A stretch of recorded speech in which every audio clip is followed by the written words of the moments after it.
Bonjour à toutes et bonjour à tous. Je suis très heureux de vous retrouver pour cette troisième vidéo. Troisième vidéo dans laquelle nous allons voir comment améliorer grâce au Pilates la qualité de notre posture d'accompagnant pour des accompagnements toujours plus confortables, toujours plus efficaces, que ce soit en médiation, en coaching, dans vos activités RH, pourquoi pas en tant qu'avocat. Comme d'habitude, je vais vous proposer une redéfinition, un triple impact et mes deux meilleures pratiques. Une redéfinition parce que dans mon expérience, le Pilates est beaucoup plus puissant que ce que l'on dit parfois.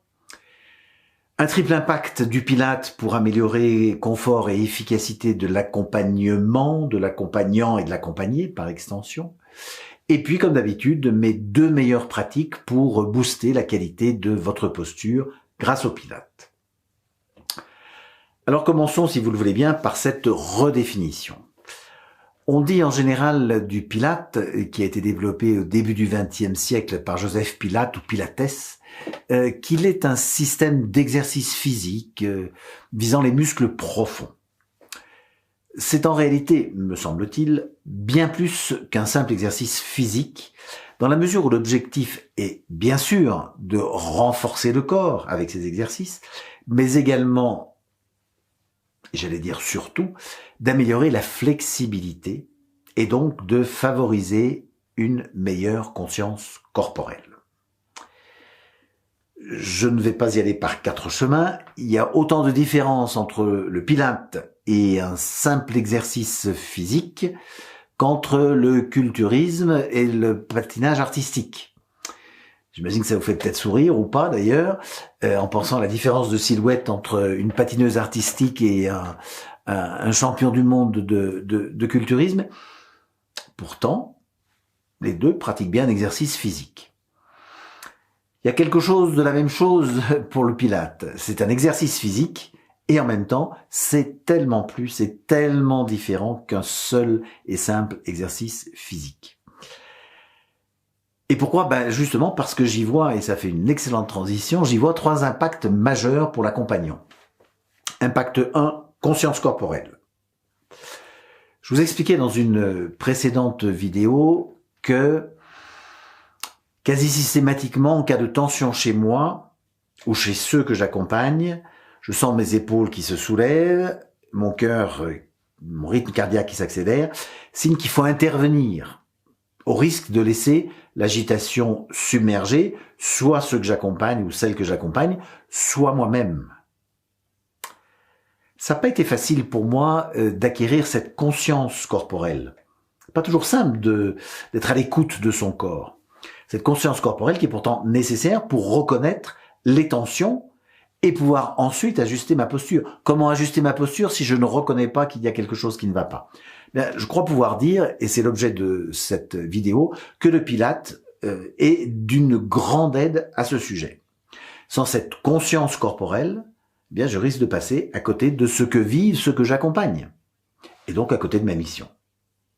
Comment est-ce que je peux aider les autres? Comment est-ce que je peux accompagner utilement les autres si je ne me connais pas moi-même et si je ne connais pas mon propre corps? Sans entrer dans les considérations philosophiques du « connais-toi toi-même » de Socrate, je pense qu'il est vraiment indispensable de se connaître au sens d'avoir une conscience, de mettre de la conscience sur les choses, d'avoir une conscience corporelle pour pouvoir se connaître soi-même et pouvoir aider les autres.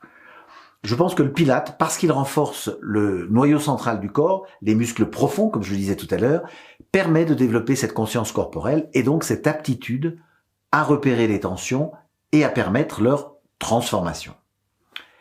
Là encore, ce n'est pas de la magie. Parfois, j'ai un peu l'impression que ça y ressemble, tellement les bénéfices sont incroyables. Et vous verrez en pratiquant les postures que je vous propose tout à l'heure, qu'il y a quelque chose d'assez effectivement incroyable. Impact 2, équilibre émotionnel. Le Pilates peut contribuer de manière concrète au développement de l'équilibre émotionnel, en renforçant notamment le lien entre le corps et l'esprit. Pendant une séance de Pilates, vous devez vous concentrer sur chaque mouvement, sur la coordination de la respiration avec les exercices et sur la sensation de chaque muscle qui travaille. Cette concentration, évidemment, favorise la présence mentale qui vous permet de vous déconnecter des soucis extérieurs, du passé, du futur, et d'être dans l'instant présent. En conséquence, vous êtes moins susceptible d'être envahi par des émotions désagréables liées au passé ou au futur. Et donc, le Pilate, comme d'autres formes d'exercice d'ailleurs, favorise la libération d'endorphines, des hormones du bien-être, et tout ça favorise évidemment la qualité de l'accompagnement et la disponibilité. Parce que ces endorphines peuvent induire des sentiments de positivité, de détente, de calme émotionnel. Et vous savez comme moi à quel point la détente, le calme émotionnel sont absolument essentiels pour la qualité de l'accompagnement. Et sans être un neuroscientifique, chacun sait que les endorphines apportent beaucoup pour le bien-être. Si je ressens du bien-être, je suis plus en mesure d'aider quelqu'un qui est en difficulté. C'est assez simple à comprendre. Donc, impact numéro 2, tout à fait incroyable. Impact numéro 3, la respiration. La respiration est la première action vitale et aussi la dernière. Vu que c'est impossible de vivre sans respirer, c'est tragiquement affligeant de voir des millions et des millions de personnes n'ayant jamais appris à maîtriser l'art de la respiration correcte. Nous écrivait le fameux Pilate qui est à l'origine de cette discipline. Pour se donner une idée de l'importance de la respiration, il suffit de savoir que le premier document écrit qui parle spécifiquement de la respiration en Asie remonte à plusieurs milliers d'années, dans l'Inde ancienne. La vie, la mort, l'amour et la respiration font partie des préoccupations de l'homme depuis la nuit des temps. Et ce n'est, de mon point de vue, certainement pas un hasard. Une bonne respiration est une pratique absolument cruciale pour qui veut accompagner. Et puisque c'est crucial, utilisons une discipline qui nous permet de développer ça, et c'est le Pilate qui est évidemment en pole position, j'allais dire, parce que le Pilate est toujours exécuté en suivant des schémas respiratoires extrêmement précis. Et donc ce Pilate nous entraîne à la respiration. Personnellement, ça a changé ma vie d'accompagnant. 2 avantages. Le premier, c'est qu'en quelques respirations, je parviens à faire baisser la tension. Et le second, la bonne nouvelle, c'est qu'a priori, je l'ai toujours à disposition, quelles que soient les circonstances. C'est quand même sympa d'avoir sur soi à disposition l'outil qui va nous permettre de.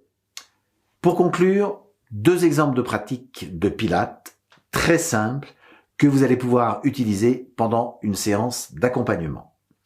Et pour vous les présenter, je fais de nouveau appel, comme dans les 2 précédentes vidéos, à Mario Kanata, qui, comme vous l'avez compris, est karatéka, coach sportif, sophrologue et professeur de yoga. Il va nous présenter ces 2 pratiques. En résumé, quand un accompagnement ne se passe pas comme vous le souhaitez, pensez au CER, le secret des accompagnements confortables et efficaces. Conscience corporelle, équilibre émotionnel, respiration. Et demandez-vous, 1, c'est quoi mes sensations corporelles. 2, c'est quoi ma météo de l'instant. Et 3, je suis en apnée, où j'ai une respiration fluide. Si vous avez une réponse timide à l'une de ces questions, voire un non franc, utilisez les pratiques qui viennent de vous être présentées par Mario. Vous allez voir, ça va révolutionner votre quotidien. À très vite.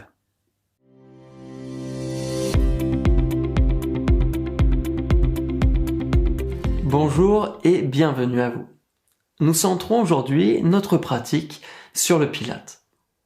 Je vous propose un exercice accessible, facilement réalisable de chez vous ou depuis votre lieu de travail. Pour débuter, nous nous plaçons debout, les pieds largeur de bassin et le dos droit. Nos pieds bien en contact avec le sol. Une posture naturelle, les bras relâchés le long du corps. Nous commençons par prendre le temps de respirer calmement, les 2 mains posées sur notre ventre. En Pilate, nous favorisons la respiration thoracique et peu la respiration ventrale. Dans l'inspiration, notre cage thoracique s'ouvre et dans l'expiration, elle se réduit.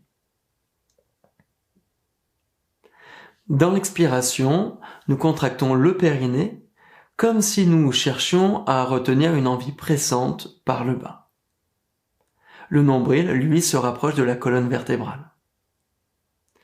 Vous pouvez reproduire ce schéma pendant quelques minutes jusqu'à ressentir une vague de chaleur parcourir votre corps.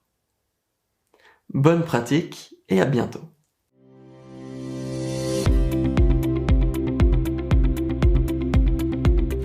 Bonjour et bienvenue à vous. Nous centrons aujourd'hui notre pratique sur le Pilate. Je vous propose un exercice accessible, facilement réalisable de chez vous ou depuis votre lieu de travail. Assis sur une chaise, les pieds en contact avec le sol et le dos droit, décollé du dossier, posez les mains à plat sur les cuisses. En respiration thoracique, dans l'expiration, activez la contraction du périnée et rentrez le nombril vers la colonne vertébrale, tout en comprimant les mains sur les cuisses. Sentez le centre et l'ensemble des autres muscles se figer dans l'expiration. Dans l'inspiration, relâchez les muscles profonds et la pression des mains sur les cuisses. Reproduisez ce schéma une dizaine de fois. Vous devriez ressentir une grande chaleur vous gagner et une sensation d'unité. Bonne pratique et à bientôt.